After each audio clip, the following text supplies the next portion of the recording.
I'm in my greenhouse and I wanted to share with you something that I almost messed up but didn't, in the hopes that it might help some of you. So, believe it or not, even though I'm a farmer, one of my goals this year was to stop killing plants.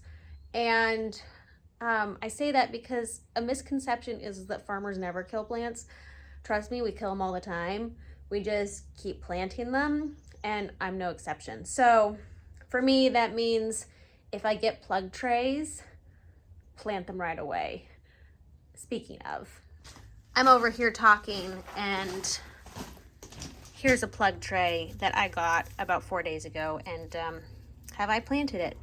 No, I have not. So this one needs to go in pronto. This one, I actually sold most of it to a friend because I already got a bunch of lisianthus and really didn't need even more of it. So that one, I'm not responsible for. This one, yeah, I need to plant that. Because here's what happens. I'm so busy that if I don't plant those right away, fast forward 3 weeks and they'll still be sitting there. Anyway, so last fall, I got some very, very fancy delphiniums. And these are, I got them from Farmer Bailey's.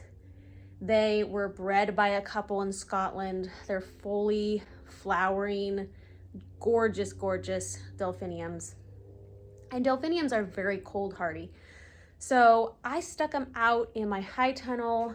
I had potted them up in 4-inch pots, and they should have been fine, okay, because they'll do fine with cold. Well, then we got a cold snap, which for us was, it dropped down into the teens for a week, and I sort of forgot that they were there.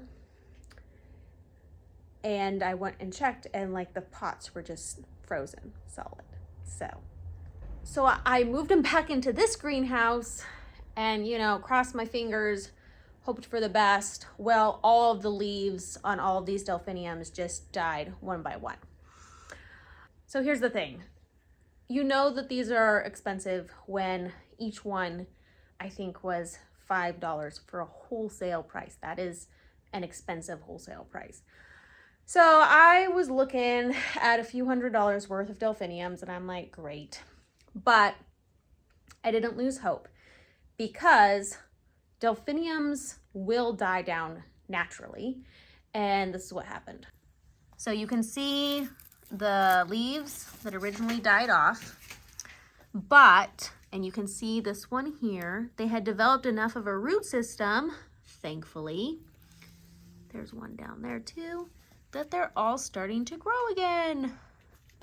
So I think I probably lost a few of them, like this one. That one's a goner. But most of them are coming back. And then there's more. So I'd say a solid 95% of them are growing again. So, lesson learned, which I already knew, but lesson learned again, keep an eye on the weather. But I'm sharing this, first of all, because I'm determined to share a lot more of the reality of farming with y'all on this channel, because I feel like other social media forms, they're highlight reels. It's hard to actually show what is happening. So that was something that I almost messed up. I didn't. It wasn't really thanks to me that I didn't. It was just because they had enough of a root system that they're coming back.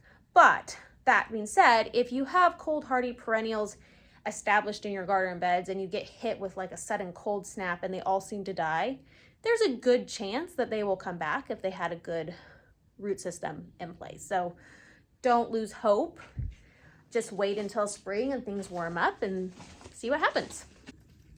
The rest of my cold hardy annuals, though, have been germinating in here. So these ones, this is stock, more stock.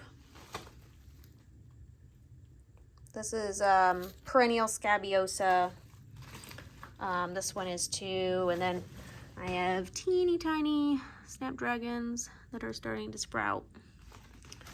And they're just been hanging out. This one needs a little water. So that's my little almost fail. Plenty of more to share, especially if I don't plant that. If I don't plant this plug tray, I will plant it. I promise. I think. No, seriously, I will. But that is one of my goals, is to stop killing plants through mainly being too busy. And that's just a reminder for myself to slow down and take care of what's in front of me.